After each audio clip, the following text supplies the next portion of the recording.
এই সংসার জগতে ভালোবাসা কেমন জানেন? যতদিন দেহ আছে সুস্থ, যতদিন কর্ম করতে পারবো সবার ভালোবাসা পাবো। কি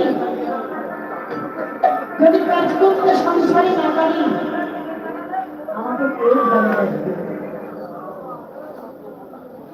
যতক্ষণ দেহের দেহ রয়েছে আত্মার ততক্ষণই দেহের আদর, দেহের ভালোবাসা। আর যখন তোমার দেহের দেহ চলে যাবে, তোমার সন্তান নিজের গর্ভের সন্তান বলবে, বাবা মা মরে গেছে, তাড়াতাড়ি ঘর থেকে বের করো, নইলে ঘরটা অপবিত্র হয়ে যাবে। বাইরে সংসার, মায়ের গর্ভে 10 মাস